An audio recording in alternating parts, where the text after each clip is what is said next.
Eu tenho uma ideia para passar, uma ideia que eu já tinha há algum tempo a passar, que até dei um hint no último ou penúltimo vídeo, e é uma ideia um bocado arriscada, acho que faz um bocadinho de sentido, e é arriscada porque é um bocado de especulação, mas é um bocado de especulação fundamentada. Para a ideia que eu te quero passar, eu vou comentar a personalização de aspecto do GNOME em Linux, simultaneamente com o OneDrive da Microsoft.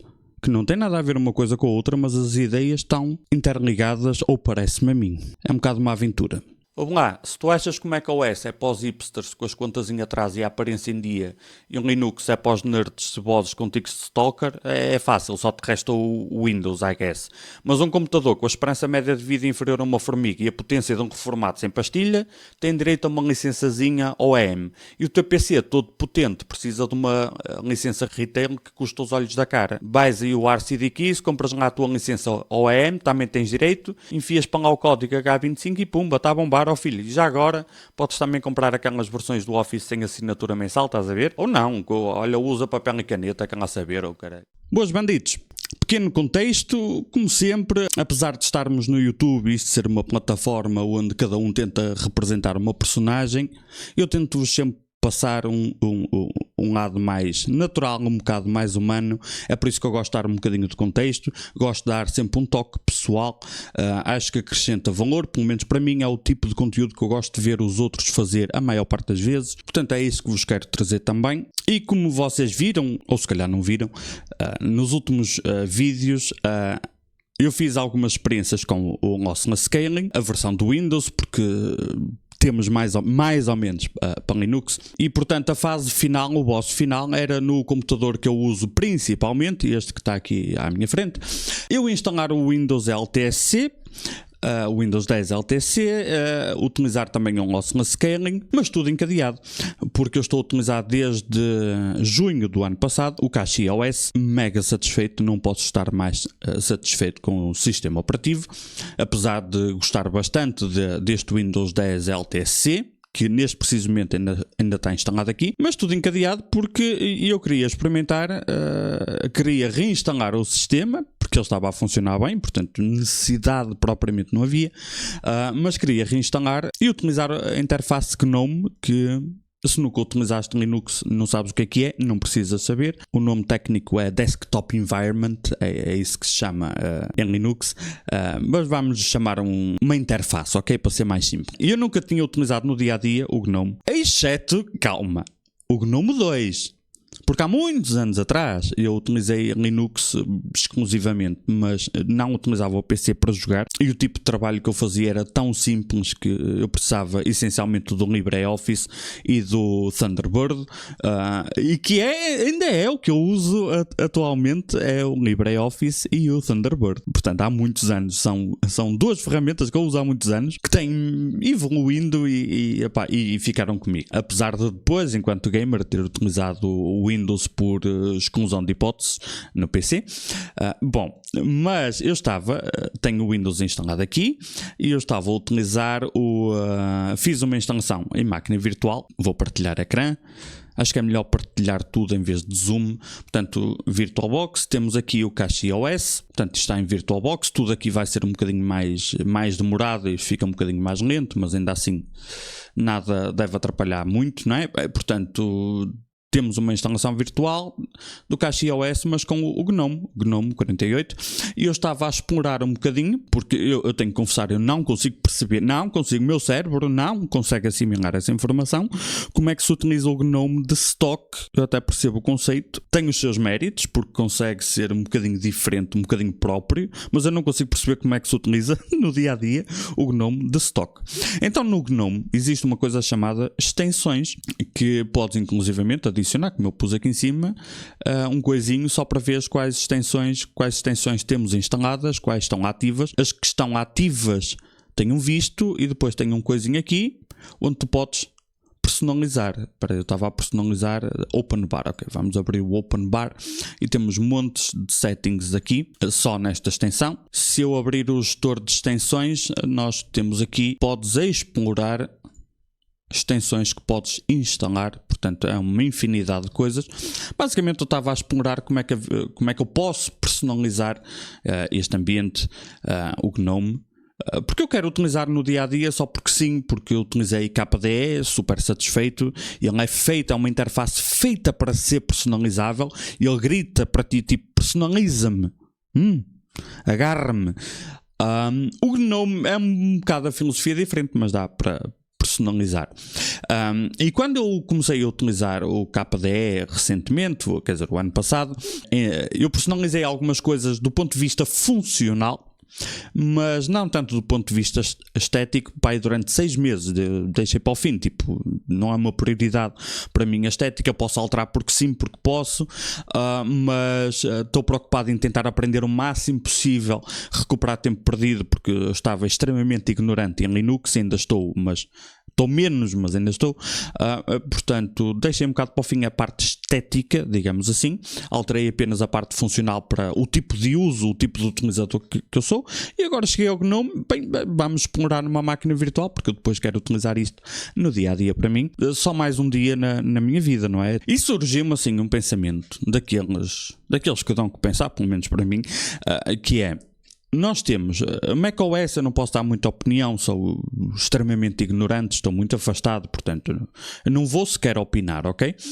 Mas o Windows é a ferramenta de trabalho que, ou de entretenimento, ou ambos, que vocês utilizam maioritariamente, e eu estou constantemente a instalar e a mexer em Windows, porque quando eu faço um serviço para algum de vocês, nem que seja simplesmente montar um computador do zero, eu vou utilizar o Windows porque é aquilo que tu queres usar, e é uma filosofia minha, e eu nunca tento convencer ninguém a utilizar a Linux, nem tento convencer ninguém a utilizar o Windows.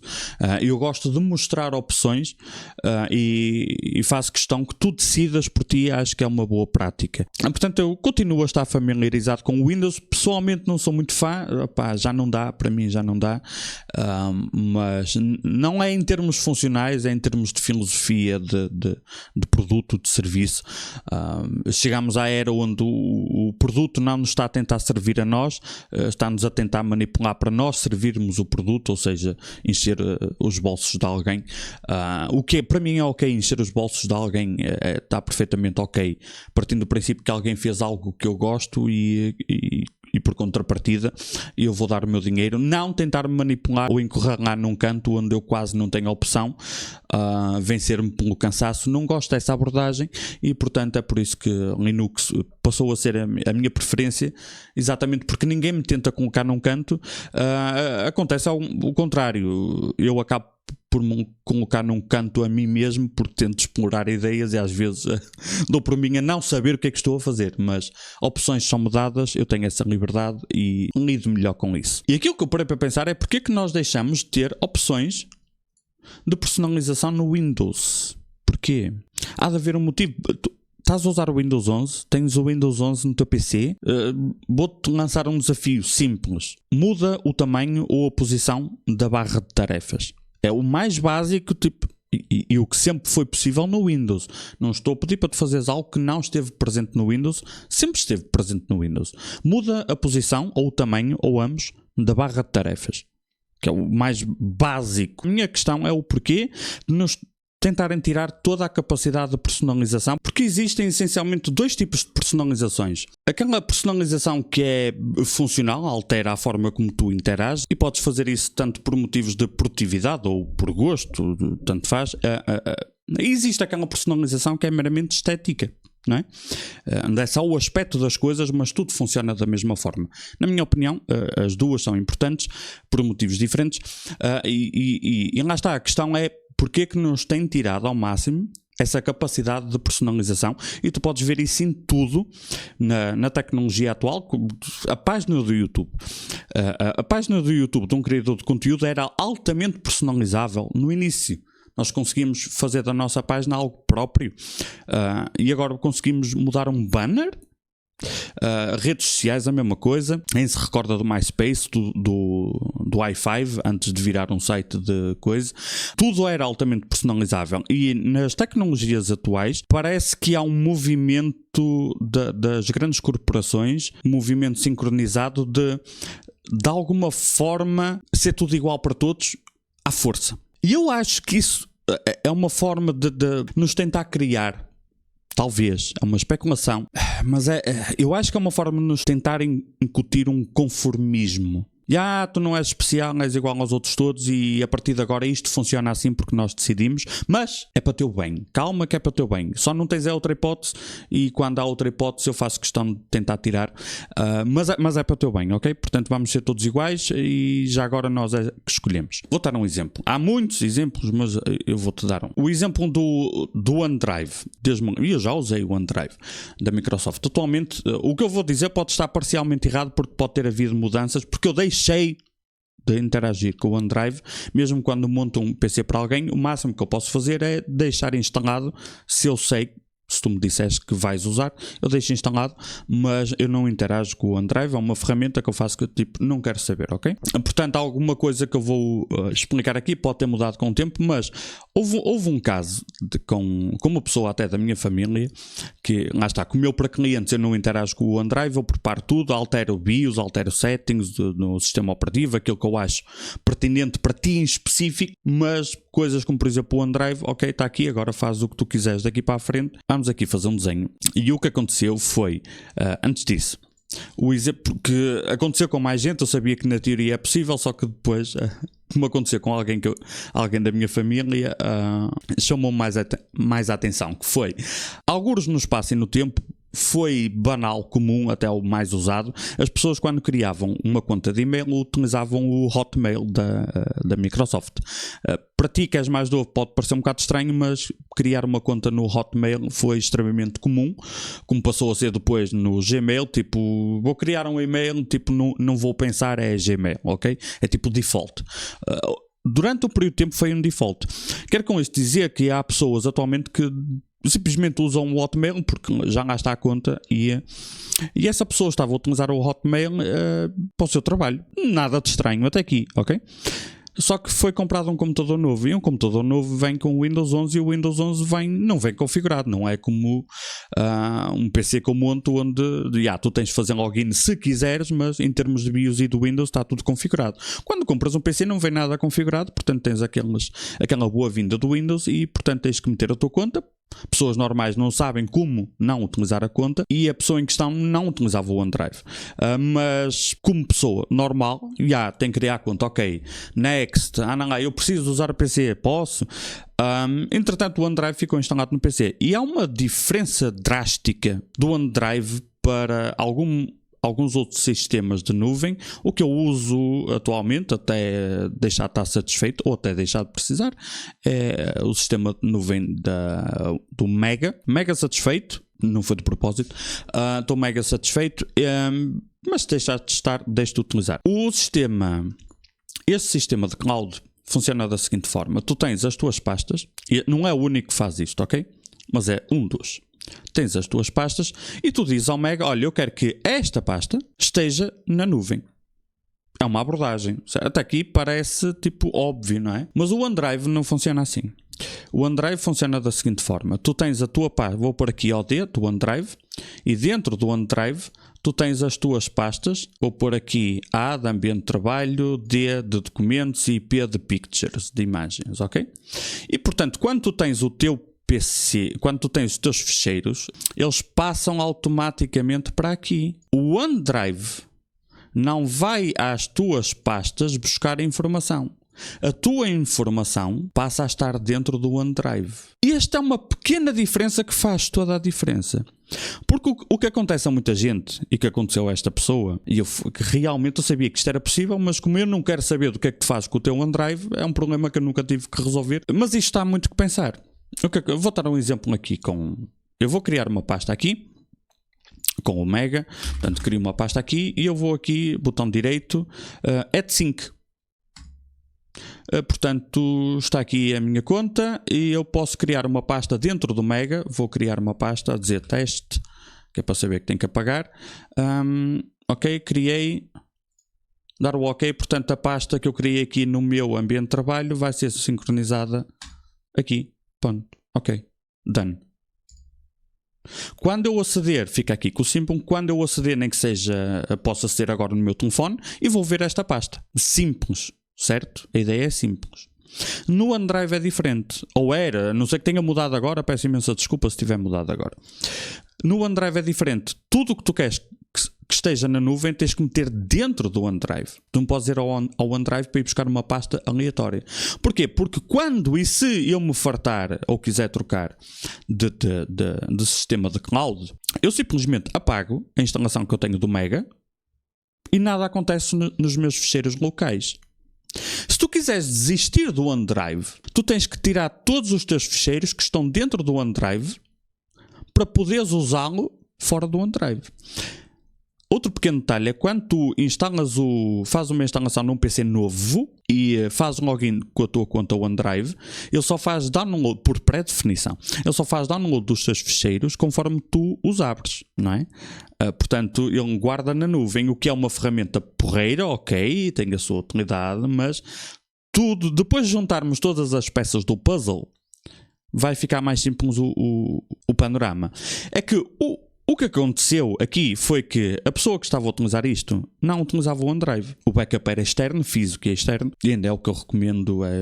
Eu uso os três, não é? Portanto, tenho ficheiros aqui que preciso manter.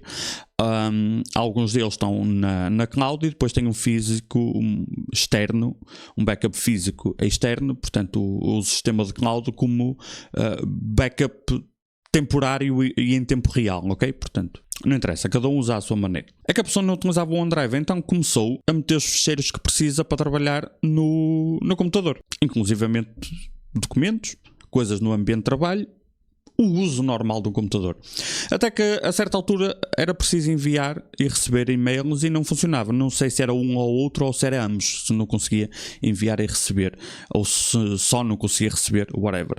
Não conseguia enviar. Vamos a falar de alguém que não trabalha com tecnologia, nem toda a gente tem que trabalhar com tecnologia, só precisa de enviar e-mails e abrir os seus documentos. O que aconteceu foi que a conta gratuita do OneDrive ultrapassou o plafond, são 5 GB, 10, 2, não interessa, ultrapassou um limite. A posição em que a pessoa ficou foi simplesmente, ok, espera, eu não consigo aceder ao e-mail, nem percebi à primeira. Porquê? Porque a sua conta de e-mail está cheia. Ok, mas posso apagar e-mails, mas apaguei e-mails e não consigo nem mesmo enviar nem receber, porque tudo estava no PC, estava a fazer backup para o OneDrive.